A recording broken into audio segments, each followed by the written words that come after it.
Carla Despradel, bienvenida. Hoy vamos a hablar de la disciplina de innovación. Nosotros estamos súper contentos de la oportunidad de tenerte aquí hoy, especialmente porque ya hemos trabajado algunos proyectos en conjunto, en los cuales nos han acompañado, pero digamos que tu skill set o la disciplina que manejas es bastante amplia, pero al mismo tiempo tiene mucha profundidad. Hoy específicamente nos vamos a encargar de dividir en pedacitos pequeños qué es la disciplina de innovación. Muchas veces nosotros como emprendedores pensamos que la innovación se limita a tener una idea y que esa idea mágicamente se va a ejecutar. La buena noticia es que hoy vamos a hablar de cómo se puede llevar esto a una metodología, cómo se lleva en práctica, pero primero, aprovechando la bienvenida, quisiéramos que tú nos hablaras un poco de cómo viene ese proceso de formación, de especialización, y bueno, todo lo que tú nos quieras ir contando de manera introductoria de cómo Carla llega a especializarse y cómo va construyendo ese bulto de herramientas con el cual podemos contar hoy. Así que bienvenida. Bienvenida, Carla. Gracias. Feliz de tenerte. Muy contenta de estar aquí. Bueno, sí, mi formación comenzó realmente en Alto de Chabón, en La Romana, cuando estaba en La Romana. Yo digo que fue el mejor fundamento de diseño. Yo comencé estudiando diseño gráfico y luego me fui a Parsons en Nueva York, donde continué la carrera en diseño de comunicación. Y hice mi maestría en School of Visual Arts, en diseño para innovación social. Y mi especialización a través del estudio, pero también ya de experiencia, es en lo que se llama Behavioral Design y en innovación.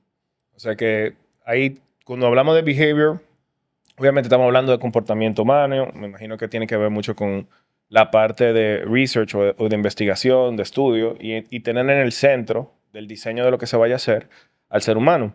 Entonces, parece súper interesante el viaje que nos diste, pero a mí me gustaría hacer doble clic en varias cosas. ¿Cómo se siente esa diferencia del cambio de Chabón, digamos que es muy basado en arte, y luego ya tú empiezas a ver aplicaciones que, a pesar de que estamos hablando del ámbito social, empieza a tocar algo más estructurado que simplemente creatividad? Y no digo simplemente porque creatividad sea sencillo, sino porque se siente como dos hemisferios distintos del cerebro en ese sentido. Entonces, ¿cuál fuese, digamos, ese choque o cosas diferentes que tú pudiste percibir inicialmente en esa etapa de formación? Sí, yo creo que cuando tú hablas de los dos hemisferios del cerebro, eso es muy clave. Yo digo que la belleza de la innovación es cuando tú combinas la investigación, la estrategia y el diseño. Entonces, en mi formación pude comenzar como estaba diciendo, en Alto de Chabón, donde los fundamentos de diseño vamos a decir, a la base de lo que es realmente diseño, no solamente gráfico, sino de una manera más abstracta, se puede aplicar en la innovación en el futuro. Y luego con la demás formación que he tenido, la experiencia también laboral, entender que la investigación, entender bien el usuario o el cliente, entender la experiencia, esa parte de comportamiento, y luego, bueno, la estrategia, qué se hace con eso, o sea, cómo se concretiza esos aprendizajes. Entonces, esa intersección de diseño, estrategia y investigación es realmente donde yo vivo. Entonces, cuando hablamos de innovación social en esa especialización, la palabra innovación muchas veces la unimos al contexto tal vez de tecnología, etcétera. Entonces, ¿cómo se conjuga esa parte de innovación social? Que claro, yo entiendo que si hablamos de innovación puede tener componentes tecnológicos, pero en el ámbito de lo que fue tu experiencia, ¿cómo se visualizaba? Sí, eso también es importante saberlo, porque hay diferentes prácticas de innovación. Hay muchos puntos de vista de cómo se innova. De la escuela que yo vengo, y naturalmente la que yo creo que mejor funciona, es siempre comenzar con el ser humano. La innovación muchas veces en el pasado fue propulsada por tecnología o por las ciencias.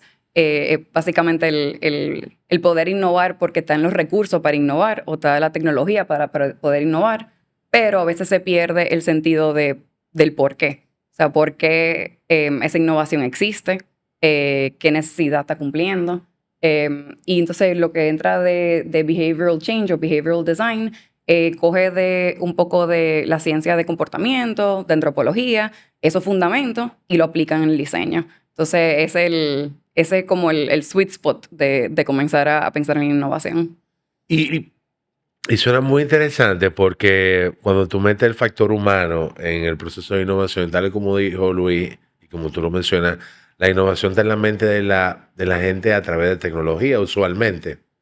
Yo quisiera hacer doble clic en qué es la innovación. Y quiero empezar por una definición que yo no sé si la tengo bien, porque yo la he usado hace mucho tiempo para, digamos, movilizar los equipos. Y estamos hablando de algo que quizá la gente y las empresas no lo tienen tan claro o no lo tienen tan visible. Y la innovación es parte de la sostenibilidad de un negocio. Si una empresa pasa de 10 años es porque en algo ha innovado. Porque en 10 años lo que tú empezaste a hacer seguro no se hace igual. Ahora, mi definición de innovación, y quiero aprender hoy a corregirla, empieza diciendo que la innovación no es a lo interno. Tiene que tocar el usuario, el consumidor, a quien tú le estás, como tú como empresa, le estás dedicando tus servicios o tus productos, es quien debe tocar esa innovación. Entonces, la innovación, yo lo veo, no es lo mismo mejorar un proceso interno que innovar un proceso del cliente. Estoy bien, estoy mal, estoy lejos, estoy cerca. Está un poco lejos. Qué bueno, hombre. Bueno, sí, yo entiendo que esa noción de entender que la innovación siempre es para ese cliente final. Nosotros vemos la innovación como puede ser interna, puede ser externa. Ok. Hay diferentes tipos de innovación. La innovación realmente se clasifica en configuración, oferta y experiencia. Entonces, cuando tú piensas en innovaciones que tienen que ver con configuración, estamos hablando todo de lo interno, ya sea modelo de negocio, procesos internos, redefiniciones de roles, y eso todo, básicamente, el capacitar internamente es lo que realmente te comienza a dar ese deseado impacto externo. O sea que sí hay tipos de innovaciones que vienen enfocadas a mejorar el performance interno de una empresa. A eso le llamamos innovaciones de configuración, Sí, como clasificación. Mira, correcto. es lo importante de aprender algo nuevo todos los días. Sí, ¿Y cómo tú ves eso, Carla, de alguna forma operando en una empresa? O sea, tú mencionaste 3 clasificaciones de innovación. ¿Puedes repetirlas? Sí, son 3 áreas. 3 áreas. Configuración, Ajá. oferta y experiencia. Cuando tú hablas de oferta, ¿a qué nos estamos refiriendo? La oferta estamos hablando del producto. Producto. Y dentro de oferta tú puedes innovar dentro del producto como tal o el sistema del producto.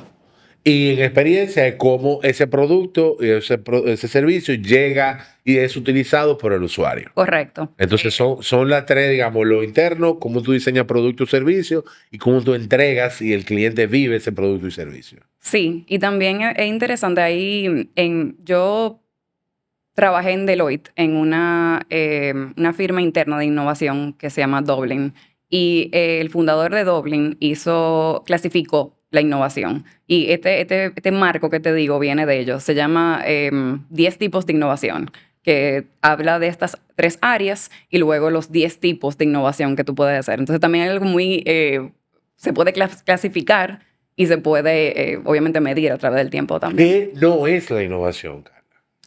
Eso es importante. Claro, porque es que yo creo que ya a partir de mi definición errónea que tengo, le pido perdón a todo el que yo le he dicho que innovación no tiene que tocar aquí. digo, vamos a decir que era limitada, porque dentro Sí, era una visión más limitada la mía. enfocada en la parte que tú te especializas, Lo que yo, comercial. exactamente. Entonces yo creo que si tú tenías la oportunidad de tocar ese punto, yo también hubiese hecho el cambio. Claro. Pero ya yo sé que sí, existe la configuración, existe la oferta y existe la experiencia. Como bloque, ¿verdad? Sí. Ahora, ¿qué no es la innovación? ¿Y cuáles son los principales misconceptions, los principales malentendidos del concepto de innovación? Sí, lo primero es que la innovación no es un proceso o un resultado individual. Yo creo que mucha gente piensa en ese gran genio de la innovación. Típico pensar en Steve Jobs, en Elon Musk, y tú piensas, bueno, este visionario que innova. Pero la verdad, Eso o no es o muy rara vez es. La innovación es un proceso altamente colaborativo, donde trae muchos puntos de vista diferentes a la mesa y requiere muchas disciplinas diferentes trabajando juntos. Tú sabes que yo quiero aprovechar ese comentario porque justamente yo he visto, digamos, piezas de contenido donde se habla sobre ese tipo de personas y donde lo que se está resaltando realmente es que ellos han sido muy buenos storytellers, es decir, son buenos contando historias, son buenos reuniendo personas detrás de un pensamiento que tienen, son buenos levantando capital, que en Estados Unidos los mercados públicos te permiten, y privados también, sí está muy ávido de impulsar este tipo de personas. Y lo que ellos han sabido hacer, además de esos skill set o además de esas herramientas o cualidades, es tener la capacidad de formar equipos multidisciplinarios, porque con todo y todo, Steve Jobs no fue que diseñó la tecnología como tal de los productos que consumimos hoy. Era un equipo de miles de personas detrás de sus productos que se hicieron famosos. Entonces, esa capacidad de orquestar equipos y de direccionar la innovación no es el esfuerzo de uno. Tú puedes tener un visionario que quiere lograr algo, pero tal vez ni siquiera en la visión está claro cuál va a ser ese producto final. Y probablemente se modificó a través del tiempo. Ujú. O sea, Carla, que yo pudiera decir que la innovación, si tiene característica individual, no es innovación. Sí, exacto. Eso está correcto. Sí, yo lo que creo es que, bueno, eso también me lleva al segundo punto, que la innovación no es un evento único. Entonces, uno no innovó, uno innova. Y una empresa que... Eso es muy importante. Tú puedes decirlo de nuevo, eso es muy importante. Uno no innovó, uno innova. O sea, el tener una ventaja competitiva de innovación quiere decir que tú estás constantemente innovando y tú tienes capacidades, ya sea interna o externa, que te están ayudando a innovar a través del tiempo. Un ejemplo de eso vivo puede ser Apple. Sí, bueno, se creó el smartphone, pero sigue el proceso de innovar y si no sigue innovando, pues pierde la ventaja competitiva. Sí, hay ejemplos también como Kodak, que todo el mundo tenía un film de revelar Kodak, que esas eran la marca más conocida en todo momento, todo lo que tenía que ver con fotografía, y ellos no apostaron a la innovación cuando empezó a venir el tema de la digitalización de las imágenes, y eso fue algo que se comió a esa empresa 100%, porque hubo un cambio radical del consumo, y es el tema de que tal vez ellos fueron innovadores en los materiales, en la calidad, en la rapidez de lo que era la fotografía en ese momento, pero es un ejemplo muy puntual de cómo si tú dejas ese proceso de innovación detrás, si no es parte del ADN de la empresa, cómo tú puedes volverte muy poco relevante muy rápido. Sí, y lo que tú demuestras es muy súper importante porque también hay un riesgo de no innovar. A veces la innovación se ve como un lujo o una actividad interesante, de moda, pero realmente el no innovar conlleva riesgo. Y a veces el riesgo es tan grande que tiene que ver con la misma supervivencia de la empresa. Claro, yo no me imagino una empresa que esté perdurando en el tiempo, que no tenga un proceso de innovación, ya sea a lo interno o a lo externo, porque es como lo que nosotros hacíamos en marketing hace 4 años para llamar la atención de un consumidor ya no sirve para nada hoy. Entonces, parte de ese proceso es cómo se sigue innovando en la comunicación. Quiero tomar algo que mencionaste que nos impacta mucho en algo que Luis y yo hemos hablado de manera sistemática sobre la cultura de las empresas. Hablaste de que la innovación es altamente colaborativa. No me imagino una organización que tenga un buen proceso de innovación que no tenga una cultura muy fuerte y muy sana a lo interno, porque creo que la innovación viene de espacios de desarrollo, esparcimiento y como de paz, digamos, de la posibilidad de vamos a ver qué pasa y si fallamos hacemos otro.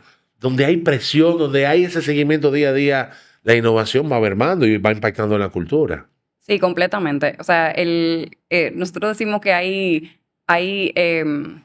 cosas que matan la innovación o que hacen que la innovación no tenga frutos. Y el principal yo dijera que cultura. O sea, el tener una cultura de innovación quiere decir que desde la presidencia, desde el líder de la empresa, se entiende de que hay una noción de yo puedo fallar, pero yo aprendo fallando. Y eso suena muy romántico.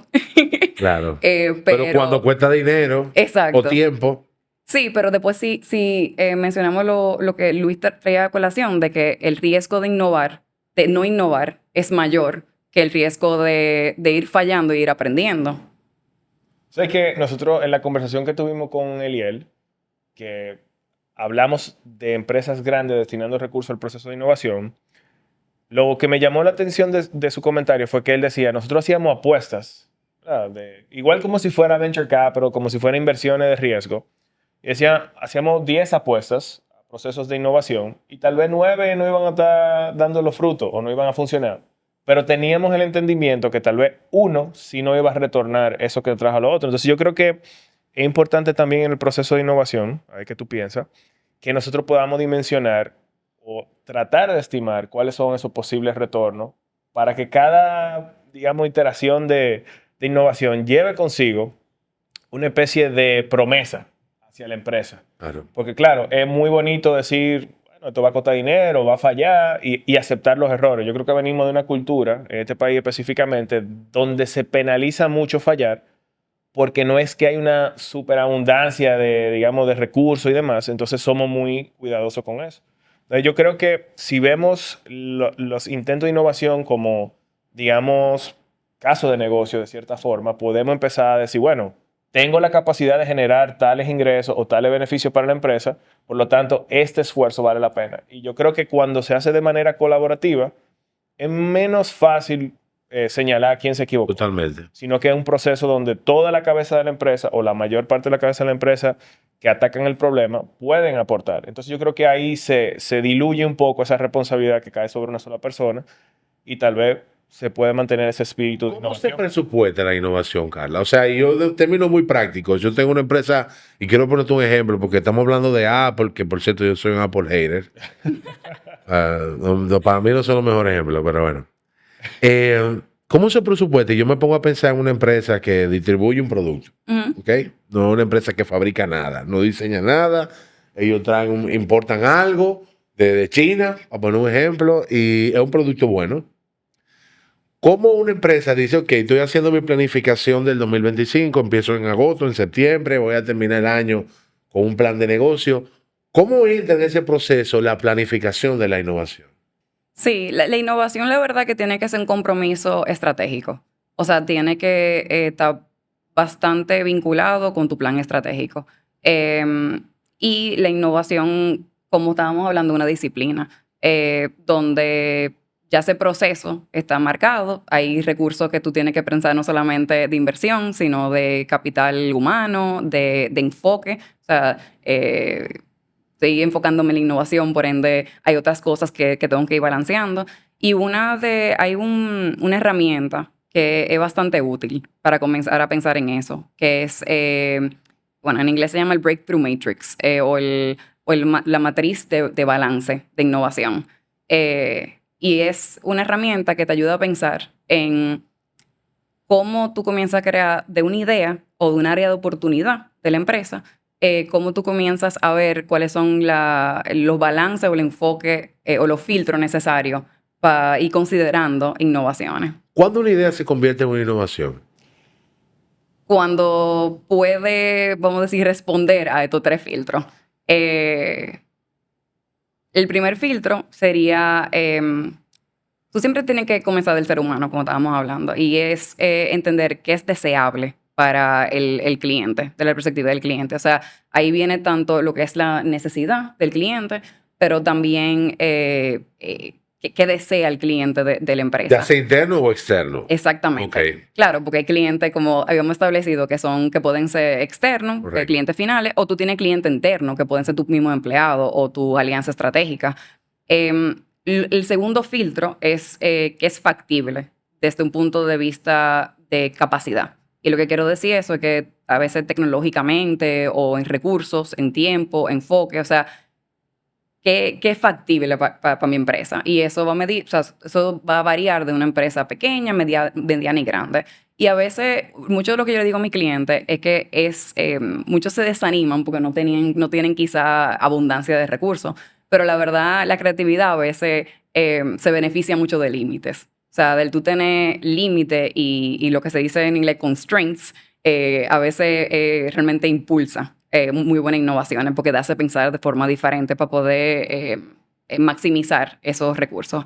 Y el tercer filtro fuese que es viable desde una perspectiva empresarial. O O sea, sea, financiera y de resultado, digamos. claro, o sea, ¿qué yo puedo pagar? ¿Qué yo puedo realmente invertir en términos de capital ya, de dinero? O sea, que hay innovación cuando tú cumples esos 3 roles y estás cumpliendo o resolviendo la necesidad o la intención con la cual se desarrolló. Sí, o sea, la innovación debe satisfacer una necesidad humana y debe ser al mismo tiempo tecnológicamente factible y económicamente viable. Eso es básicamente ya los filtros de qué es una innovación. A mí me gusta verlo esos 3 filtros, también en términos prácticos, que lo hemos visto. O sea, imagínense pasar todo un proceso de desarrollo, que como dice Carla, hay que dedicar recursos, enfoque, esas reuniones de co-creación, o sea, durar horas en ese proceso y que al final tú termines con una solución o un servicio o un producto o lo que sea que estemos conversando que no esté atado al usuario, ya sea interno o externo. Eso es lo peor, que un usuario interno te diga, pero Eso no sirve para eso no sirve para nada, yo no Eso lo no me uso. resuelve nada. Eso yo me gusta usar mejor Excel, por ejemplo. Hay veces Claro. que se buscan automatización en tecnología o en términos de los clientes. Hay veces que tú, por estar innovando, sin enfocarte en la necesidad del cliente, sin entender el consumidor, tú haces un proceso de innovación de espalda al cliente. Y a mí me gustan las empresas que dicen que en los centros de, digamos, en las mesas de negocio, ¿verdad? Cuando están ahí, dejan una silla vacía porque ahí quieren tener en mente el consumidor. Es una práctica que me parece curiosa pero interesante. Yo lo he hecho Luis 2 veces. Porque es verdad Sí. que uno deja de pensar Lo hicimos, cuando hicimos curvo pusimos así. una silla. Y ese es el cliente para recordar que las decisiones que se tomen están respondiendo a una mejor experiencia, a un mejor producto, a una necesidad del cliente, porque si no, esa inversión no va a rendir frutos. Entonces, eso de que sea algo necesario, yo creo que, o deseable, es algo importante. Obviamente, viene el tema de que, bueno, si le hubiesen pedido a la gente, ¿verdad? Que en el momento de que el carro no existía, te hubiese dicho un caballo más rápido, pero yo creo que entender, hay un punto de profundidad mayor ahí. Sí, Entender cuál es la necesidad. Bueno, me necesito desplazar de manera más segura, más rápido, tal vez donde el elemento que yo estoy utilizando no se canse, donde quepan más personas. Entonces, tal vez la respuesta no hubiese sido un caballo más rápido. Es una forma de decir como que a veces el consumidor no puede prever la innovación, pero muchas de las veces sí. Inclusive te lo dicen y te lo piden. Entonces, ese proceso de feedback y de comunicación yo creo que es importante. Y dentro ¿verdad? de esta matriz, ¿qué herramientas, Carla, tú has visto que son importantes aprovechar en términos de recolectar ese feedback de los clientes o los usuarios? Eso es muy importante. Dentro de esa matriz, es importante resaltar que uno siempre comienza con lo que es deseado por el cliente. O sea, es el lugar donde uno empieza. Por muchas razones. Lo primero es que es muy fácil desmotivarse o ser crítico cuando tú estás hablando de recursos. Entonces, la innovación sí conlleva un proceso del lado izquierdo del cerebro, ¿verdad? Que es creatividad, imaginación, basada en investigación. Entonces, si hablamos ya del proceso de tal como la innovación, siempre se debe comenzar con la investigación. Y hay diferentes actividades que se pueden hacer dentro del marco de investigación. Observación es algo importante. O sea, tú a veces lo que una persona te dice que hace y lo que hace son dos cosas diferentes. Entonces, el tú observar, aunque suena como una práctica muy simple, suele ser muy, muy, muy importante. El tener entrevistas uno a uno o entrevistas grupales. Yo soy amante de los workshops, de hacer actividades que están destinados a que el usuario, el cliente o los empleados comiencen a pensar diferentes, retarlos con actividades Bueno, y diferentes. hemos sido testigos de cómo Carla hace que un grupo de empleados que no está en eso se ponga en eso. O sea, que un proceso de workshop agrega valor también, crea parte de esa misma cultura que hablamos. Completamente. Y yo dijera que uno se sorprendería el interés natural intrínseco que tiene los empleados de una empresa de poder innovar, porque realmente quienes a veces sufren esos problemas son ellos mismos. Entonces, es importante también en la investigación entender que uno deja de ser el experto. O sea, tú te vuelves un consultor, tú te vuelves un facilitador, pero el experto es la persona que vive el problema. Entonces, el focalizar esa luz o esa importancia dentro de esos ambientes, uno, es muy empoderante para ese grupo. Quizás, bueno, y también trae a la mesa diferentes tipos de opiniones, donde las mismas conversaciones pueden llegar a diferentes frutos. O sea, uno a veces piensa que diferentes departamentos naturalmente están conversando todo el tiempo y están bastante alineados. Uno se sorprende al darse cuenta que quizás si uno no hace ese tipo de ambiente de la manera en la cual lo diseña, no tienen la oportunidad de hablar sobre su diferencia, de hablar sobre la experiencia que tienen frente al problema o a la oportunidad que estamos viendo. Cuando tú mencionaste algo que me hizo tanto clic, y me quiero irme a un caso práctico, incluso un cliente que Luis y yo trabajamos. Y tú mencionas algo, parte de la necesidad humana, ¿verdad? ¿Qué pasa cuando el dueño de un negocio, y esto yo quiero es como ponerlo en un frame o enmarcarlo en algo que pueda ser útil para alguien, un dueño de empresa que tiene muy clara la visión del negocio que tiene muy claro las oportunidades que tiene y decide, voy a construir, para ponerte un ejemplo, voy a construir un sistema de interacción con mi cliente. Yo como dueño, no voy a hablar con nadie de mi equipo. Sé que me hace falta un sistema para yo hablar más con mi cliente o hablar por diferentes canales. Y yo vengo, implemento, traigo una empresa, cotízame esa herramienta, yo implemento esa herramienta y no hay adopción de uso, tal y como dijo Luis, porque simplemente eso vino desde la mente de un... Él hizo esa inversión. ¿Cómo lo puede, ya después de hacer esa inversión, encauzarlo dentro de un proceso correcto de innovación donde el usuario o el punto de necesidad lo define como correcto o incorrecto ese proceso? ¿Cómo después de ya hacer esa inversión tú dices, ok, lo hicimos mal al principio, pero podemos salvar eso? ¿Se puede reestructurar y darle concepto de innovación y que los usuarios se adueñen? Sí, o sea, la mejor práctica es involucrar a todo el mundo del principio. Claro. Pero dada esa situación, claro que sí. Yo creo que lo primero que hay que tener en mente es que tú siempre puedes involucrar a tu equipo dentro de la resolución de problemas. La innovación comienza, o el proceso que yo llevo, que se llama Human Centered Design, que es diseño centrado en el ser humano, parte de la noción de que cuando tú tienes un problema, tú aún no sabes la solución. Entonces, uno siempre comienza con el problema y el mismo proceso es que te va a dictar la solución.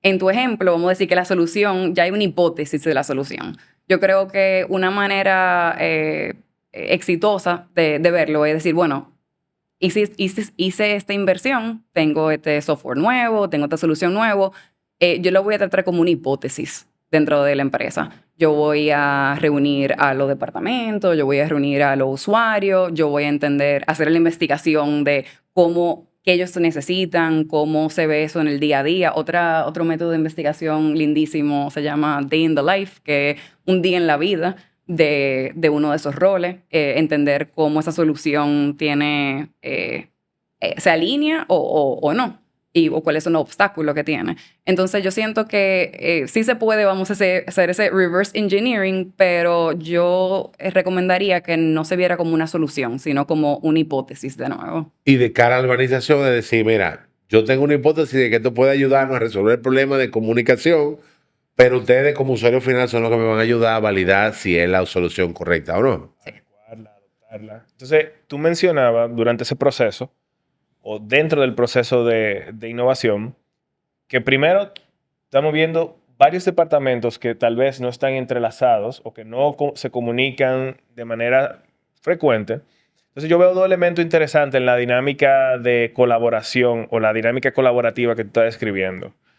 A ver cómo tú lo manejas. Uno es el tema de qué tan importante es tener punto de vista de departamentos que no forman parte de una dinámica diaria, pero que tal vez sí tocan la misma solución o sí tocan el mismo proceso de innovación que se quiere abordar. Y la segunda pregunta es cómo se maneja el tema jerárquico. Porque la empresa tiene una jerarquía y mucho más las empresas tradicionales aquí, que tienen una estructura muy jerárquica. Obviamente las empresas de tecnología y que apuestan a la innovación están apostando a grupos de trabajo más horizontales, pero eso no es tan común. Entonces, ¿cómo tú manejas y equilibras, primero, esa diversidad de los equipos? Y segundo, ¿cómo tú manejas el tema jerárquico dentro de procesos de creación o de co-creación y colaborativos? Porque yo creo que esos son dos challenges o dos retos. Déjame meter una preguntita ahí. ¿Se centraliza ese proceso de desarrollo de la innovación? A completarlo. Yo dijera que vamos a comenzar con el término jerárquico, que ese me encanta. Dentro de mis workshops, yo lo que siempre promuevo es que la alta gerencia sea parte. Sin embargo, como facilitador, es importante que mi rol sea balancear el poder dentro de ese ambiente. Y eso, hay una frase gringa que se llama HIPPO, que la sigla es Highest Paid Person in the Room. Entonces, una cosa que se transparenta del principio en los workshops es decir, bueno, aquí todas las voces son iguales. O sea, todos los puntos de vista cuentan igual. Y no necesariamente se escucha a ese high-paying person in the room o el jefe. Y el manejar esa jerarquía de poder es súper importante. O sea, tú te pones a pensar, o sea, el hecho de tú tener no solamente poder en términos de tu posición, sino también a veces hay un sentido de admiración de tu jefe, de tu líder. Entonces, sí, vamos a decir, si el líder habla primero, el comportamiento humano te dicta que puede ser que el otro que tenía una opinión totalmente diferente diga, pero espérate, yo quizá debería ajustarlo porque esta persona es muy inteligente y yo creo mucho en lo que él hace. Entonces, hace que vamos a decir, que la gente no llegue a ese tipo de ambiente con todo su ser. Y cuando digo todo su ser, no es solamente la experiencia laboral que tiene, la experiencia de su crianza, de dónde viajó, qué libro leyó, o sea, todo eso contribuye a ese ambiente, porque uno es un humano. Otra cosa que es interesante de pensar en innovación es que uno piensa mucho en roles y no en personas. O sea, tú piensas en, que si un gerente de recursos humanos o tú piensas en un cajero, pero realmente esa persona tiene un nombre, tiene un apellido, tiene una experiencia de vida y tú traes el todo a ese tipo de ambiente. Y la centralización, y yo te lo digo porque conocí un modelo en el cual en una multinacional donde trabajé, había un proceso que recolectaba ideas. Y un departamento cogía esas ideas y decía, hey, Manuel, me gustó tu idea. Queremos invitarte a una reunión para hablar un poquito más. Pero estaba centralizado ese proceso. Sí, eso es buenísimo y esa práctica se viene haciendo en muchísimas compañías, tener como un hub de innovación o un proceso de innovación. Yo tengo un cliente que yo trabajé con ellos a través de Deloitte Dublin en de UK, creo que fue en Birmingham, que se llamaba Wesleyan Bank. Y era un banco que daba asesoría financiera a profesionales muy específicos. Eran de legal, doctores y dentistas, creo que era.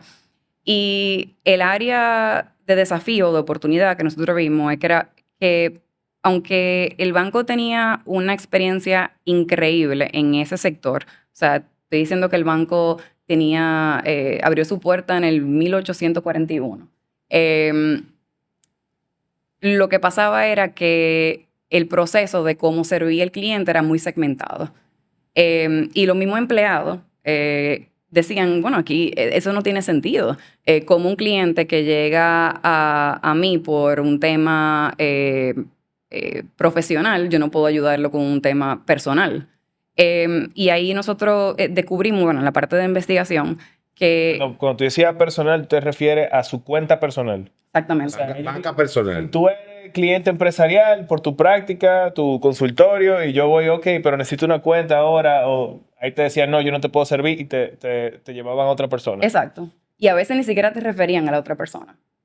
Entonces, lo que nos dimos cuenta en la investigación fueron varios puntos. Uno, que el cliente no entendía el universo de servicios o productos que ofrecía el banco, que era una oportunidad requete perdida. Uno, para servir a la necesidad del cliente, pero también para hacer cross-selling a través del banco. Y constantemente ellos perdían la oportunidad de diagnosticar y poder, vamos a decir, cumplir esa necesidad emergente que tiene el cliente. Y el cliente después lo que terminaba haciendo era optando por otra institución, sabiendo bien que ya tenía lo más seguro 20 años de experiencia y toda la confianza del mundo, pero no entendía que ese servicio no era uno que se daba. Entonces, la propuesta de innovación que creamos fue hacer un grupo que se llamaba The West Team, que era tener un grupo interdisciplinario dentro de la misma empresa, donde tú tenías un líder, y el líder era básicamente la relación más cercana que tenía ese cliente históricamente para valorar la relación. Y después era entender, bueno, entonces cómo este grupo comienza a hacer como un tag team dependiendo de la necesidad del cliente. Suena como una innovación, vamos a decir, sencilla, pero eso conlleva a pensar, bueno, cuáles son las relaciones que tienen que existir entre los departamentos, cómo se comunica esa nueva proposición al cliente, cuál es la tecnología que se necesita para ese tipo de intervención, cuáles son los motivadores intrínsecos o por recompensa que necesitan los empleados para optar esa manera nueva de trabajar, cómo se mide el éxito de esa iniciativa. Y más importante, yo creo que esto es súper importante en la innovación, cómo se evalúa y cómo se itera a través del tiempo. Entonces, todo esa idea llevó a que el cliente entendiera que necesitaba un hub interno, que era una idea ambiciosa, pero que necesitaba crear un hub interno donde tuviera una cultura de innovación, donde al correr el piloto de esta proposición pudieran ir iterando y modificando entregando resultados, entendiendo qué está funcionando, qué no está funcionando. Exactamente. ¿Puede una innovación abarcar, una misma innovación abarcar, y entiendo que sí, mi respuesta, era abarcar los tres bloques? O sea, puede tener parte de configuración interna, parte de producto y parte de experiencia. Sí, incluso ese ejemplo tiene... Sí, lo digo porque me entendí que tenía... Sí, lo conecté. Sí, tenía configuración de procesos y roles. Claro. También tenía, bueno, la parte de servicio al cliente y la experiencia. Entonces ya ahí te estaba tocando la parte de configuración, oferta y experiencia. Y si puede venir la innovación desde afuera, o sea, puede llegar la innovación a una empresa no por un proceso interno de reconocimiento, sino de, mira, yo como consultor llegué, mira, realmente tú tienes un problema en la investigación, yo la puedo hacer, tú tienes un problema de comunicación con tus clientes, míralo aquí, yo cada vez que veo un post tuyo, hay 20 clientes quejándose, diciéndote que dónde tú estás, que no me responde. ¿Puede la innovación llegar de afuera literalmente como decir, mira, señores, hay que hacer esto? O sea, como algo muy visible de una necesidad puntual de un negocio o de un servicio. Yo creo que el outsider perspective, o sea, el tener una perspectiva externa, el tener un consultor externo, brinda mucho. Pero ese consultor tiene que trabajar con el equipo interno. Obligatoriamente. Sí. Y es por el tema de buy-in extremadamente importante. Claro, que lo asuman como realmente una oportunidad. Claro, el que la gente se sienta escuchada y que están diseñando para su mejora. Y también el hecho de tener el pulso de la empresa. A veces, y es el mismo tema de cultura, a veces el consultor externo tiene que tomarse el tiempo, hacer la diligencia de no solamente entender el área donde está innovando, sino el contexto de la empresa y cómo funciona y cuáles son las actitudes la actitud que tiene la empresa. Bien. Yo tengo una duda y me surge porque nosotros desde la consultoría, Luis y yo hemos tenido la oportunidad de trabajar con empresas que tienen varios procesos de innovación como corriendo al mismo tiempo o varias cosas que tienen que están en esa intención. ¿Cuál es el modelo con el cual se prioriza la innovación? Se prioriza, y tú lo mencionabas ahorita en tu filtro, pero yo tengo 4 ideas que cumplen ese filtro. Ujú. Pero ¿cómo yo decido cuál es primera, cuál es segunda, cuál es tercera y cuál? Eso es requete importante, porque yo también siento que cuando uno se entra a este mundo, uno se da cuenta que hay mucha idea, hay mucha área de mejora, pero hay recursos que son finitos. Entonces, yo creo que ese tema de priorizar las innovaciones, a mí me gusta medirlo a través de complejidad de innovación, o sea, qué tanto le costaría a la empresa realizar la innovación, cuál es el valor que va a tener la innovación, y ese valor también se puede ver de diferentes lentes. Puede ser un valor económico, puede ser un valor social, puede ser un valor medioambiental, puede ser un valor de reconocimiento, reputación, y luego entender cuál fuese el tiempo de que esa innovación tomara en hacer. Entonces yo creo que viendo esos 3 ejes, si uno lo piensa en X, Y axis, es ver, bueno, qué está en el cuadrante más lejano, o sea, cuál es el cuadrante, digo, más cercano. O sea, ¿qué quiere decir? Que la más cara, menor impacto y que más tiempo tarda, usualmente va a ser la última. Claro. Entonces, la más cercana, la de mayor valor y la más fácil, digamos, deberían ser las primeras. Sí, ese low hanging fruit, eso también se llama day one innovations. Sí, o sea, cosas que uno puede digamos. ya ir comenzando a hacer. Y también es importante para una compañía que está comenzando a tener esta práctica, el demostrar frutos a través de la práctica. O sea, que el tú poder tener easy wins también es bueno para tú poder también tener conversaciones sobre liderazgo o tener conversaciones de inversión. Así que eso es muy recomendable. Hay una métrica en grandes empresas de qué porcentaje del presupuesto operativo yo pienso en marketing, ¿verdad? Porque recuerdo que en varias empresas que he trabajado, basado en marketing, había un presupuesto de innovación. De hecho, recuerdo muy bien que teníamos en marketing en algún momento el 10% de todo el presupuesto de marketing era para hacer cosas que nunca habíamos hecho. Era como decir, estos 10%, suerte que era una empresa que tenía buen presupuesto, este 10% lo podemos quemar. Hay una métrica, hay un estándar de innovación como a nivel de presupuesto que se debe de dedicar según el presupuesto de marketing o el presupuesto de venta que tú conozcas. Si lo hay, no lo conozco. Yo lo que...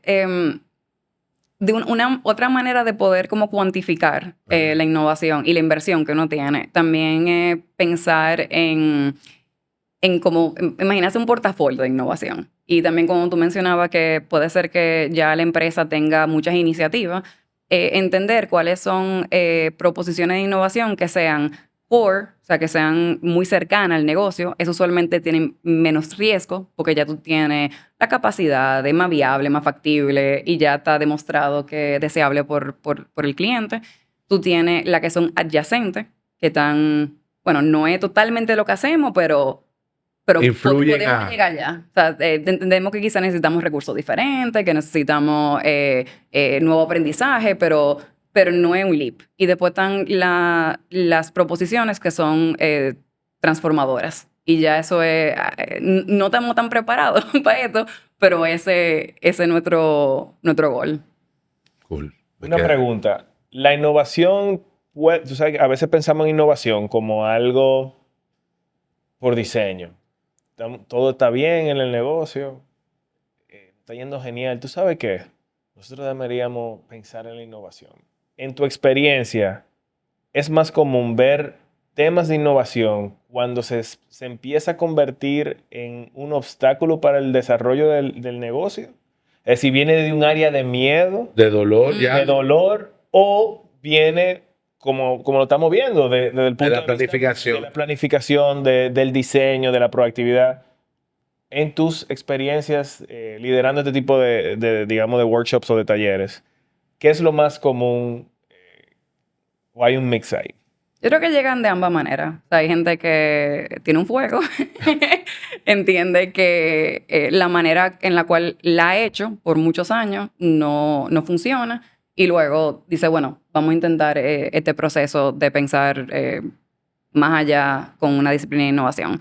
Y hay gente que no, hay gente que piensa que ese es el ADN de la empresa y es algo ya muy naturalizado, que yo dijera que obviamente es el ideal. También es importante saber que la innovación, hablando de nuevo de lo que no es innovación, es importante resaltar que la innovación no es una simple mejora. Eso también yo creo que es algo que hay que debunk, como tú estabas diciendo. O sea, si no tiene algo nuevo o un valor agregado significativo, pues no es una innovación. O sea, lo que quiero decir con eso es que pueden haber problemas dentro de una empresa que no requieran un proceso de innovación. Quizás lo que requieren es un proceso de mejora.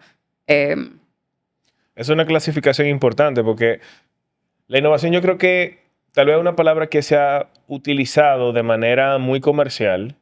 Y lo digo comercial porque, para ser honesto, no ha sido un proceso que yo he visto tan formal y tan estudiado y tan, digamos, esquematizado como el que estamos conversando el día de hoy. Muchas veces la innovación, como habíamos mencionado anteriormente, surgen con ideas, esa idea le da una bajada al equipo y vamos a ver qué funciona. Aquí yo estoy viendo componentes que no forman parte del día a día de las empresas. Por ejemplo, pasar esas ideas primero por un filtro. Y un filtro de 3 ejes, si se desea, si es factible, si es viable. Luego de que pasa ese filtro, entonces viene una parte también, pudo haber pasado anteriormente, una parte de investigación. O sea, esto responde a necesidades del negocio, internas, externas, o pueden potenciar el output de la empresa. Entonces, estoy viendo un proceso que es mucho más robusto y mucho más complejo, pero al mismo tiempo, esa complejidad le da, yo creo que, mayores oportunidades de ser eficiente. Entonces, yo he ido listando las cosas que hemos ido conversando. Creo que la parte de la matriz de innovación, de esos 3 filtros, es un punto de partida interesante. La parte de investigación, yo creo que a mí me gustaría hacer un poco digamos, de agregarle profundidad a eso, porque yo creo que es muy importante dónde uno absorbe esas informaciones, cuáles son las tareas que van informando, cómo yo extraigo mi percepción, la de los colaboradores internos, de la del cliente, o sea, cuáles son las herramientas para obtener esa información y convertirlas en posibles hipótesis o ideas que luego se convierten en Y quiero implementación. agregar algo, Luis, ahí para complementarte, sobre todo porque la investigación se ve de las empresas como algo costoso. Y nos ha pasado que lo hemos propuesto para varios elementos que al final te llevan a tomar decisiones de innovación. Pero ¿cómo tú haces ese proceso de investigación sin que una empresa sienta que se le está yendo el presupuesto del año en un proceso de investigación? Claro. Sí, la manera que yo lo veo es que la innovación conlleva riesgo.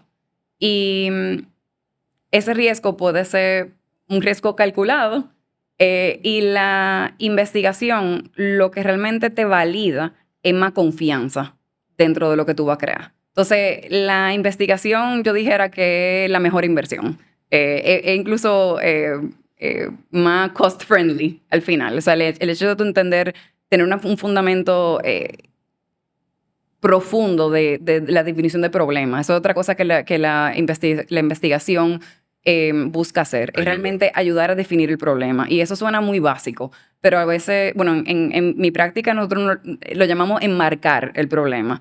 Y hay una parábola que lo más seguro ustedes la han escuchado antes, que se llama Los ciegos y el elefante. Lo que dice que hay un grupo de hombres que son ciegos que están interactuando con un elefante por primera vez, tratando de descubrir qué es. De cada hombre ciego se acerca al elefante y está tratando como de tocarle y de descubrir qué es. Entonces uno toca la trompa y piensa que es como una serpiente, el otro toca un una pierna y piensa que es como un tronco. Entonces, la perspectiva es diferente de la experiencia limitada que tú tienes. Y eso viene desde el punto de liderazgo hasta empleado, hasta el punto de vista del cliente. Por eso es importante el hecho de integrar esos diferentes puntos de vista. Y nosotros lo llamamos realmente experiencia vivida. O sea, es la experiencia vivida de la persona en la cual se hace la investigación.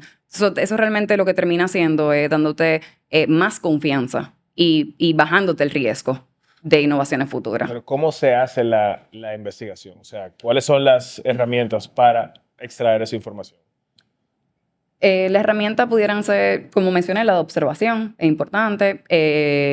Observación es, por ejemplo, yo me voy a cómo se utiliza la herramienta, si tomo notas, pero no interactúo.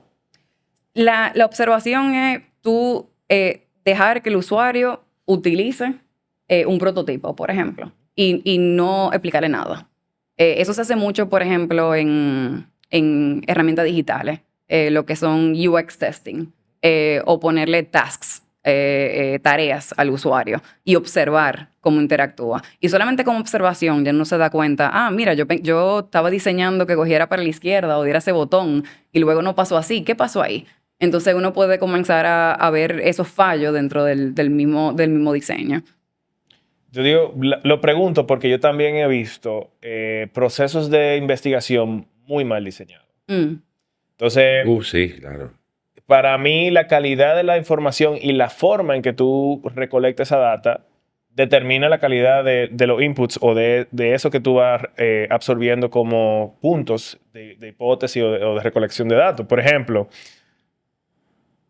un ejemplo práctico que nosotros vimos en una empresa fue que contrató una firma importante para que hiciera una investigación.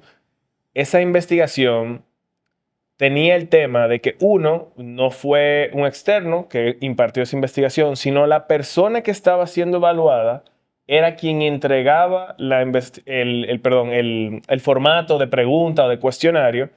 Obviamente, así como tú mencionabas en la parte anterior, yo me imagino que el hecho de que la persona que está siendo evaluada sea quien te dé el formulario, de cierta manera, tiene una influencia directa de cómo la persona va a responder eso. Claro. Tal vez de forma más favorable, tal vez se va a medir, se va a filtrar un poquito más. Y el resultado, y es mi hipótesis, obviamente, porque no tengo cómo confirmar eso, pero el hecho fue que casi la mayoría de las respuestas dieron que no había ningún problema con la empresa, que el nivel de servicio era el más alto, que esa era la empresa favorita de cada uno de los clientes. Pero yo creo que ahí hubo un tema de diseño con relación a la herramienta y cómo se entregó. Por eso te preguntaba, ¿cuáles son los tipos? Me imagino que esa de encuesta es una herramienta, pero ¿cómo debería ser del lado o del punto de vista tuyo como, digamos, como experta en este sentido, cómo debería ser? ¿O cómo debió haber sido esa? Porque para mí, eso afectó a los resultados. ¿O cuáles son los controles que hay que tener en un proceso de investigación? ¿Cómo le hace QA? Control de calidad. Eso. Claro. Sí, yo dijera que hay la manera más robusta de toda esa investigación es tú hacer la parte cualitativa y cuantitativa. La parte cuantitativa lo que te ayuda a ver es tendencia de masa, el poder entender cuáles son patrones que se da en una muestra más grande, y a veces eso te da esa certeza de que uno tiene una muestra más grande. Pero la cualitativa, que tu ejemplo viene un poco de ahí, es entender más profundo. O sea, entender bien los motivadores, el comportamiento, las necesidades, los deseos, los obstáculos, entender cuál es el goal final del usuario. Entonces, creo que esa mezcla realmente es lo que te da una investigación robusta. Y en tu ejemplo, eso es una herramienta de investigación que fuese self-evaluate, o sea, como que evaluarte a ti mismo. Pero como tú bien entenderás, eso tiene su riesgo. Y lo importante es no solamente tener un método de investigación. Tú puedes tener una combinación de actividad y método de investigación donde te comienza a validar esos hallazgos. Que uno sirva para fact-check del otro. Exactamente. Digamos. O sea, ahí tú puedes hacer observación, tú puedes hacer encuesta abierta, tú puedes hacer entrevista, tú puedes hacer user testing si se trata de producto. Tú puedes hacer workshops, tú puedes hacer algo que se llama probes, que es como si fuese un prototipo, pero tú puedes comenzar a testear una idea manifestándola en algo impreso, en una herramienta que no tiene que estar terminada. Eso también ayuda mucho porque la persona usualmente cuando interactúan con algo piensan de forma diferente. Y también ahí viene una parte interesante que mucha gente piensa que la investigación es entrevista, o sea, hablar, hablar, hablar. Usualmente cuando una persona habla, utiliza el lado derecho del cerebro. Todo el mundo quiere sonar lógico dentro de su pensamiento. También es interesante en una entrevista pedir a alguien que te haga un sketch, que te dibuje la solución. Y eso está utilizando otro lado del cerebro. Entonces, la práctica del investigador realmente es entender la audiencia y entender cuál es la mejor vía y la mejor actividad. Yo tuve la experiencia de ir a El Salvador y trabajar con un grupo de 100 jóvenes. Como yo investigué, hice la actividad de con esos 100 jóvenes, es muy diferente de como yo lo hiciera en un banco. La actividad eran completamente física, nadie se sentó ni por un instante. Tenía mucho que ver con conversación de grupo. Y bueno, y uno va diseñando, tú puedes diseñar la experiencia que la audiencia va a tener desde la investigación. Perfecto. Me imagino, Carla, que como todo en el mundo ha sido impactado por este nuevo boom de nuevas tecnologías, todo lo que es Machine Learning, AI, ¿cómo esas nuevas tecnologías están impactando o facilitando el proceso de innovación en las empresas? ¿Ya hay algún caso de uso que tú ya reconozcas como la inteligencia artificial ha ayudado a eso? Sí, o sea, principalmente en la investigación existen AIs que ya uno puede, por ejemplo, grabar las entrevistas o grabar los workshops, correrlo a través de este programa y decirle, bueno, ¿cuál fue el sentimiento más común? Entonces, bueno, el sentimiento más común fue confusión. Ok, ¿por qué? Entonces uno se va investigando. Yo no creo que todavía AI hace lo que un investigador puede hacer, porque hay mucho tacto, vamos a decir, humano y de comprensión. Y de contexto. También. De contexto, y yo creo que principalmente, a mí me encanta una frase que dice que la innovación es un byproduct de la empatía. Y para mí eso es completamente real. O sea, el entrar a ese ámbito de investigación, tú necesitas empatía humana. Tú necesitas ponerte en el lugar de la otra persona y realmente querer entender. Eso todavía, vamos a decir que AI está trabajando para llegarle ahí, pero no estamos ahí todavía. Pero esas herramientas sí te pueden ayudar a segmentar o a analizar la data de una forma diferente que te puede beneficiar. ¿Cómo? Y esto es algo que yo, escuchándote, pienso tanto en mi pasado, en procesos de innovación que yo creía que estábamos llevando a cabo y quizá no tenían esa disciplina. Es importante recordar, este episodio se llama La disciplina de la innovación, porque como dijimos ahorita, no es, se me ocurrió una idea, vamos a hacerla. Hay un elemento que yo quiero dedicarle tiempo, Carla, que tú me ayudes a entender. ¿Qué pasa cuando esa innovación ni siquiera los usuarios saben que la necesitan? ¿Cómo, como empresa, como líder de esa área, tú haces apuestas en ese sentido? Porque yo me pongo a pensar en todas las cosas que estamos usando hoy, que yo dudo que salieran de alguien diciendo necesitamos tener algo como esto. Entonces, ¿cómo surge eso? ¿Cómo validamos algo que ni siquiera en la mente del consumidor o de un usuario está como necesidad? Claro, sí, porque entiendo completamente. Usualmente las innovaciones surgen mucho por queja. Claro, tiene más sentido. Resolvamos esto. Tú sabes, mira, el cliente te está diciendo, resuélvelo, vamos a resolverlo. Pero ¿cómo tú te vas un paso más adelante y tú dices, ok, ya no tengo que ver, mi innovación no va a ser en base a los puntos de dolor, sino a cosas que yo como empresa entiendo que viene o que apuesto a futuro, y cómo ese proceso, porque lo dijimos ahorita, hemos hablado mucho de esa necesidad humana, pero cuando la necesidad humana no te da la luz de dónde debe de ir la innovación, ¿cómo tú haces el proceso? Claro. Ya eso requiere como una sofisticación mayor de la empresa y eso es lindísimo, porque ya la empresa está pensando en el futuro de su sector. Y ahí hay, bueno, mucha actividad interesante que se hacen con los mismos líderes de empresa. Una de las cosas, una herramienta que utilizamos se llaman precursors, que es quién ha hecho innovaciones que pueden tener una vinculación en tu sector o en tu área, pero no necesariamente son de tu sector. O sea, cómo tú puedes coger información de otros sectores y transformarla, adaptarla, aprender de ella y aplicarla a tu sector. Entonces ya requiere, vamos a decir, una mentalidad más futurista, una mentalidad que ya está tratando de entender las tendencias, tratando de entender cuáles son el futuro de su sector. ¿Sabes que nosotros en Boeing Nation hicimos algo parecido? Te voy a dar dos ejemplos prácticos de cómo, y voy a ser transparente, de cómo nosotros estábamos trabajando el proceso de innovación. Nosotros nos consideramos del lado de ese emprendimiento como, ¿verdad?, pioneros, estamos a la vanguardia y todo eso. Y el proceso de innovación o de planificación estratégica de nosotros no estuvo tan mal porque tenía varios elementos de lo de aquí. O sea, nosotros consideramos cuáles eran iniciativas que nosotros entendíamos que nos iba a llevar al futuro en los próximos 10 años. Tuvimos una visión, 5 años, tuvimos una visión a largo plazo. Hicimos nuestra matriz de viabilidades y qué tan complejo es, los recursos, etcétera. Y esa idea, el filtro no fue un breakthrough matrix ni nada de eso, fue nosotros mismos siendo críticos, ¿verdad?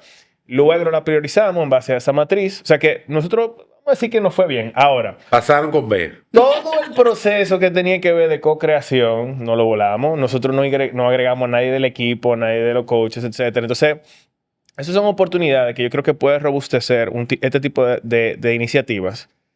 Y el hecho de la adopción, que fue algo que conversamos hace un rato. Entonces, yo creo que volver eso una práctica hace toda la diferencia y nosotros lo vivimos en carne propia aquí. O sea, que se vuelva realmente una metodología, que tú le dediques un tiempo planificado cada cierto tiempo, que le asignes indicadores, que asignes recursos. Yo creo que hace toda la diferencia en el proceso de volver esto realmente una disciplina y no simplemente una sesión de trabajo que deciden los directivos de la empresa. Entonces nosotros personalmente como empresa le encontramos muchísimo valor a ese proceso que se llevó. O sea, no sé, en la práctica tú te has encontrado con empresas que inician un proceso o ya lo tenían iniciado y tú lo reorganizas, porque como nosotros entrábamos a la parte del futuro que tú mencionabas, parte del ejercicio con lo cual trabajamos junto al acompañamiento de Carla fue ¿cuál es el futuro de? Entonces nosotros vimos cuál era la tendencia en términos de tecnología, de wearables, de la medicina. Ya la medicina se está empezando a mezclar un poco con la parte de longevidad y de entrenamiento y demás. Y eso nos puso a nosotros en otra óptica. Claro. Entonces, muchas veces escuchamos que las innovaciones son ideas prestadas con una aplicación diferente. Entonces, creo que ese es un elemento interesante para la empresa que están apostando a ver un paso más allá, que no venga del dolor o no venga de la necesidad, hacia dónde se mueve el futuro de. Muchas personas pueden pensar, bueno, por ejemplo, en el lado de fitness o de salud, AI. Entonces ahora hay unos espejos que son como tu coach y tú estás viendo el espejo y tú te estás viendo ahí. Ahora, tú tienes que identificar cuál es la naturaleza de tu empresa. La empresa tuya da una experiencia, tiene el toque humano como una razón de ser. Entonces, bueno, tal vez el futuro de ese nivel de servicio para personas que no pueden ir y digamos que... O prefieren no ir. Y otras que sí prefieren el toque humano. Entonces, entender, ok, cómo yo potencializo el toque humano. Entonces, ese ejercicio tiene que estar muy de la cara con la visual del futuro de la empresa, pero viendo qué está pasando fuera también. Sí, y eso viene a algo que mencionamos al principio, que era que la innovación tiene que estar vinculada con tu estrategia. Y la estrategia también de tu marca, o sea, de quién tú eres, de tu ID. Y me acuerdo que en el caso de Boring Nation, la manera que hicimos que esa investigación o esa visual al futuro fuese accionable y que creamos un principio. Dijimos, bueno, cualquier innovación futura tiene que cumplir con uno o más de estos 6 principios. Entonces, eso también es una manera de, como tú estabas mencionando, tener una disciplina y tener herramientas. Super filtro. Exactamente. Un super filtro para no perderte de dónde invertir. Ujú. Eso está interesante porque así como viene una idea, pero que eso no responde a ninguno de los ejes estratégicos de nosotros. Entonces le damos para atrás. Eso es lo interesante de lo que estamos conversando el día de hoy.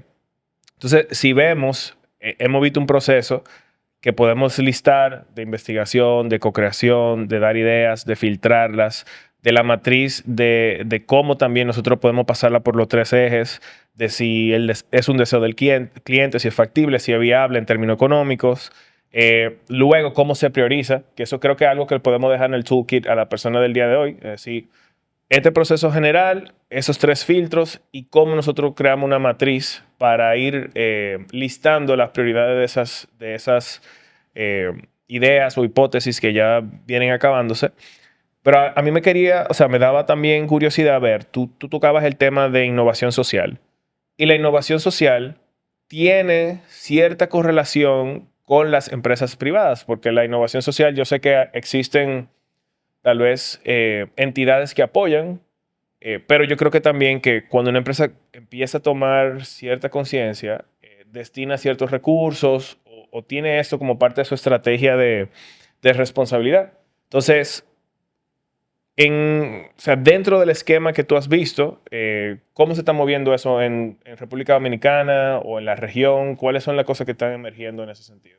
Sí, la innovación social está ganando mucho, mucho protagonismo. Y se ha observado una transformación regional, nacional, hasta global, de cómo la empresa están viendo su existir. O sea, cuál es su sentido de ser más allá de ganancia económica. Y eso, yo dijera que hay diferentes motivadores de por qué yo creo que la empresa están comenzando a hacer ese cambio.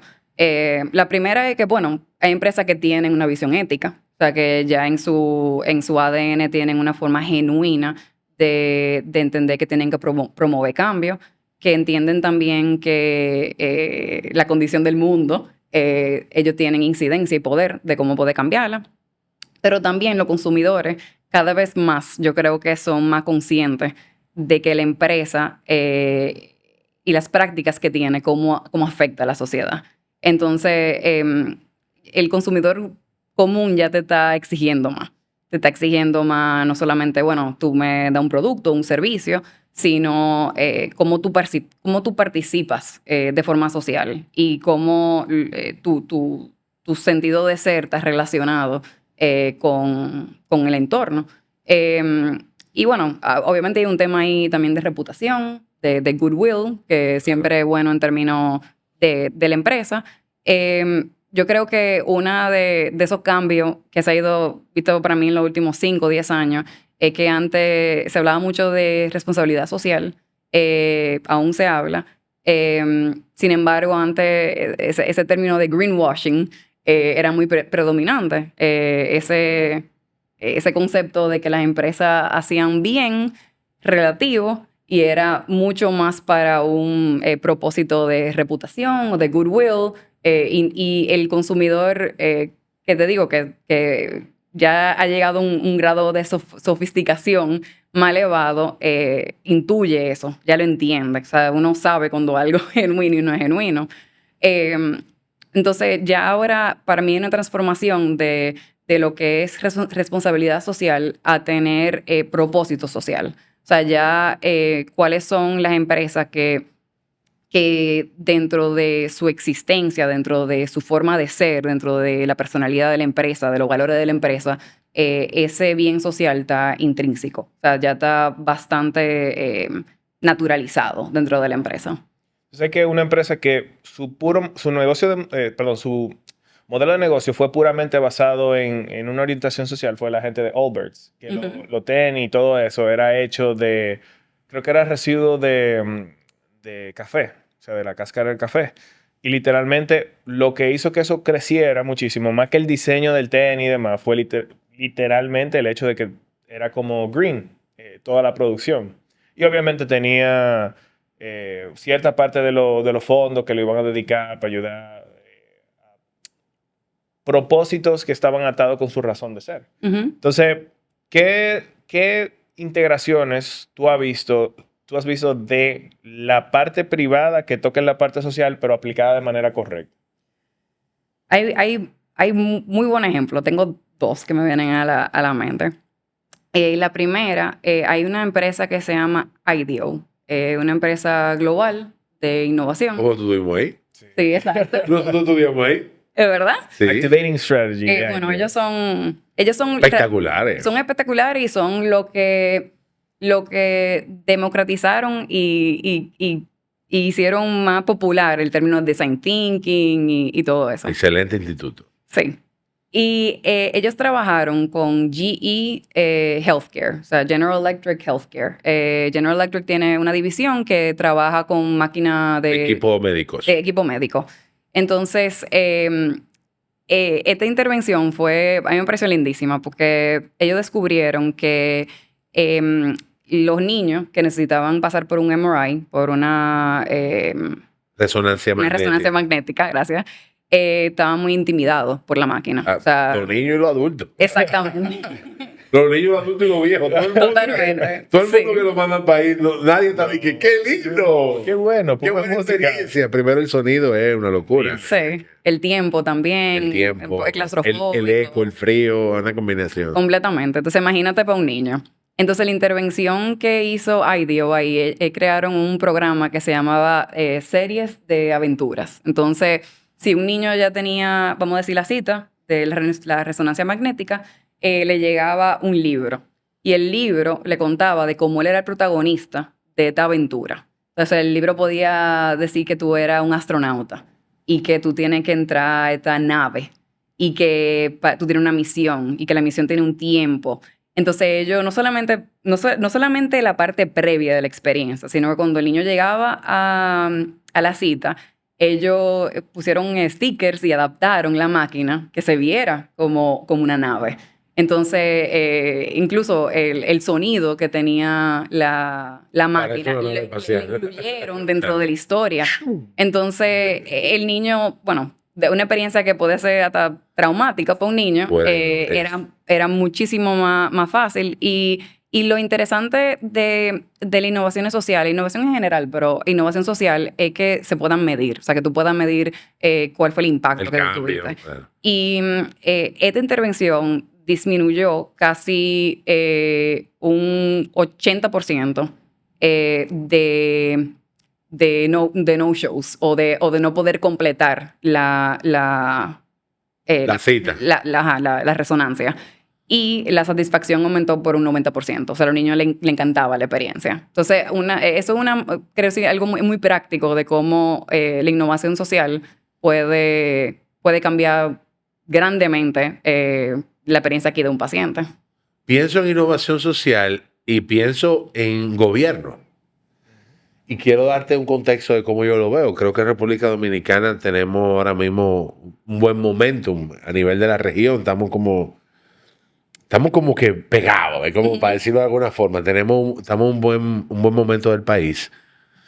Y me pongo a pensar en que si hay algo que yo creo que nos falta como país es una cultura de innovación gubernamental. Siento que hay cosas que no tienen sentido, que todavía tengamos que hacer fila para que el gobierno, digamos, fiscalice elementos. O sea, como que no entiendo cómo pagar un impuesto requiere que tú todavía tengas que ir a un banco. Estoy pensando en la licencia, por ejemplo, algo que me tocó hacer el año pasado. Y traté de hacer algo online y me dijeron, no, tienes que ir a la sucursal del banco que está en el segundo piso, hacer una fila como de 4 horas, pagar un impuesto para entonces venir. Wow, viejo, déjame pagar esa vaina online, dame ese recibo online, déjame hacer todo mi fila online y si yo tengo que ir a coger el examen, yo voy. Ya entiendo que es esa parte física. Ahora, ¿cómo se ven los procesos de innovación que tocan el gobierno? Yo no sé si tú has tenido experiencias gubernamentales, pero me pongo a pensar en un ejemplo muy particular que tengo en mi cabeza y tú mencionaste UK ahorita y yo sé que UK implementó el Open Data Institute, que es la apertura de la data gubernamental y del país. el dolor principal que tenemos los consultores de este país, de cualquier índole, es que no hay data. Sí. Y tú tienes que, y créeme, cuando tú llegas a un país con data, que trabaja con data pública, es como que tú vienes haciéndolo sin data de, bueno, vamos a jugarla, y después tú tienes un país que tiene toda la data del mundo que tú quieras, cuántos estudiantes hay por cada calle en ese sector, o sea, el nivel de profundidad del Open Data Institute que creó UK público genera una cantidad digamos, ventajas hacia las empresas porque tienen cómo validar hipótesis, cómo validar incluso quién es mi cliente, cuáles son los puntos de dolor. ¿Cómo se ve la innovación en el gobierno? ¿Cómo si hay un índice que determina qué tan innovadores somos como gobierno? ¿Cómo está República Dominicana parada en ese proceso? No sé si tú lo sabes, pero... Bueno, justo ayer fui, pero fui a un fórum de sostenibilidad que esto no es un guión, porque no crean que es un guión. No es guión. que fue a través de la Naciones Unidas en República Dominicana. Están haciendo unas alianzas entre el sector privado y el sector público. Y hay criterios muy marcados de cuáles son, vamos a decir, los goles en lo próximo, creo que son 5 años. Del lado del gobierno, del Estado. De ambos, del ambos Estado lados. y el sector privado. El sector privado también tiene mucho movimiento en lo que tiene que ver con este tema de sostenibilidad, Sí. de innovación social. Y me parece tan interesante que justo ayer aprendí de que crearon una herramienta que se llama taxonomía verde. Y una herramienta para poder básicamente evaluar esas iniciativas que tú tienes de innovación bajo diferentes ejes. Eso es algo que yo creo que salió esta semana y es algo que puede utilizar tanto el gobierno como el sector privado. Entonces yo siento que ya esos sistemas de criterio, de medición, ese estándar, ese no volcarse a lo superficial, a eso de greenwashing que estábamos hablando, ya se viene trabajando arduamente. Y a mí me causó mucha satisfacción el ver eso. Que se está uniendo, totalmente. digamos, y hay un criterio. Uh-huh. Yo me pongo a pensar en ese proceso de innovación estatal, digamos, que viene público-privado, y me siento entonces optimista porque no podemos negarlo. República Dominicana a nivel privado tiene un proceso de innovación interesante en muchos rubros. Ya tenemos una industria de e-commerce robusta, ya tenemos herramientas tecnológicas que están ayudando, tenemos procesos, digamos, empresas innovadores, pero siento que del lado del gobierno todavía, del Estado, hay muchas cosas que están sin resolver, cosas muy básicas, digamos. Y ya que tú hablas de ese índice, ¿para ti existe una diferenciación en el proceso de innovación gubernamental al proceso de innovación que hemos discutido, que sería empresarial, digamos, el mismo concepto de la matriz de la... No, es el mismo. Debería ser el mismo. Lo que a veces mata la innovación son niveles jerárquicos de aprobación. Pero por eso es lo lindo de este tipo de actividad de la disciplina del diseño, porque tú puedes comenzar con un MVP, con un prototipo, medirlo, tener esa seguridad, crecerlo, tener iteraciones. Entonces yo siento que viéndolo con ese punto de vista, uno puede comenzar a ser más viable y más ágil también en el sector gubernamental. Qué cool. Entonces me siento optimista de que va a evolucionar en el tiempo. Sí, va a tomar su tiempo. Yo creo que una de las limitantes más grandes, como tú bien decías, de información, algo que probablemente ya se tiene que estar discutiendo, no sé a qué nivel está en términos de avance, es la intercomunicación de los mismos instamentos. Wow, increíble todavía cómo cómo la aduana no habla con DGI específicamente, o si ya está en proceso de... Y no solamente yo, sino de todas las instancias del gobierno. Yo creo que en el momento que primero todas hablen el mismo lenguaje, pues probablemente podamos acercarnos más al tema de data. Y yo creo que data va a crear muchísimas innovaciones. Hay algo que yo hablaba con Carla de... Imagínate algo tan sencillo como que se transparente en qué tú utilizas tu impuesto cuando tú lo pagas. Imagínate el cambio de actitud referente a ese willingness to pay. O sea, ¿cómo pensamos en el niño que está entrando al cohete, que es una actividad que no quiere hacer?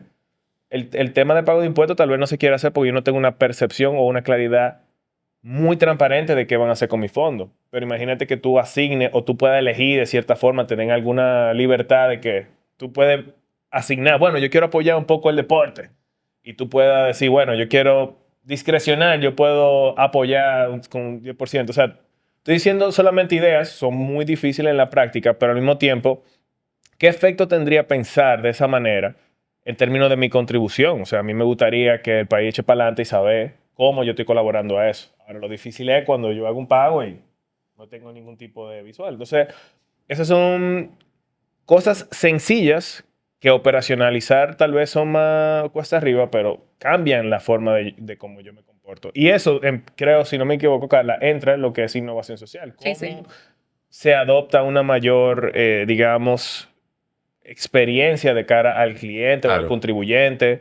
Cómo el gobierno es mucho más claro y transparente y cómo se empieza a sentir eso como realmente una alianza.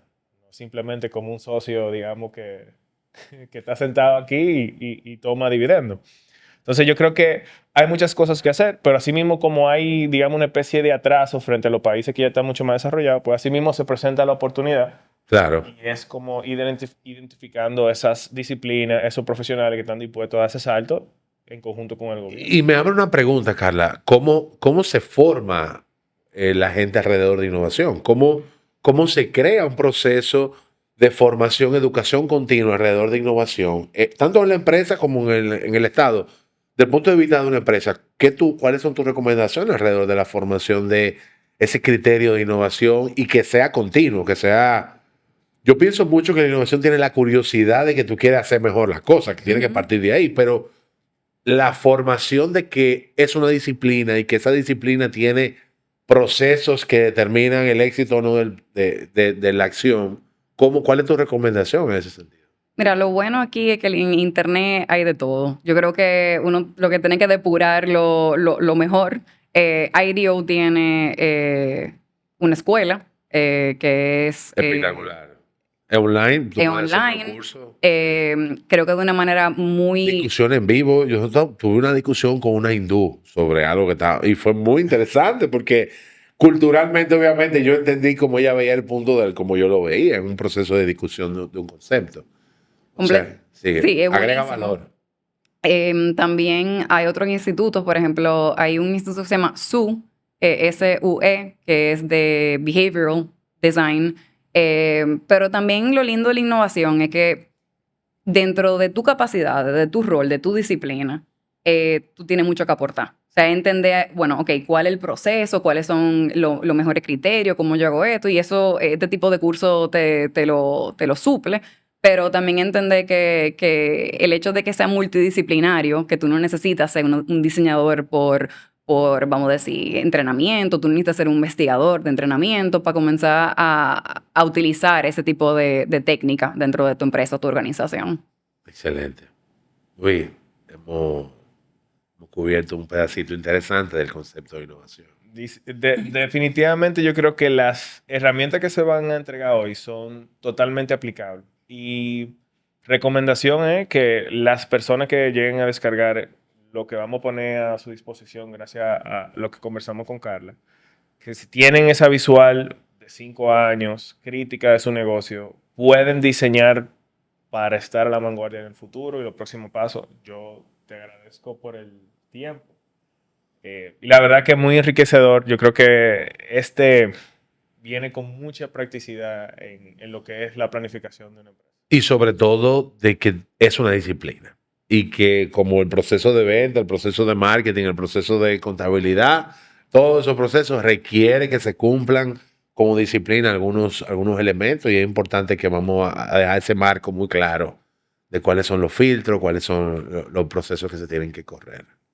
Bueno, Carla, gracias por aceptar la invitación y dedicarnos tu mañana el día de hoy. No, gracias a ustedes por el tiempo. La Muchas pasé gracias, genial. Carla. Qué bueno.